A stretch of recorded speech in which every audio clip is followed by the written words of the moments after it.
Hi, mahilig ka ba mag-browse? Panoorin mo tong video na to para magka-idea ka. Mahilig ba kayong mag-browse? Tapos di nyo alam kung ano yung mga nakukuha sa inyong mga information? May dalawang tool akong ituturo sa inyo. Yung una, yung ipleak.net at yung pangalawa ay browserleaks.com.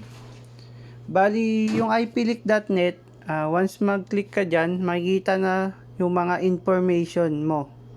Like public IP, geolocation, at iba pa. Pero dun sa browsersleak.com, iisa-isahin mo pa siya. So, pag nabuksan mo tong dalawang tool na to, may idea ka kung ano yung mga nakuha sa information. Kaya guys, magdobling ingat tayo sa mga binabrowse natin.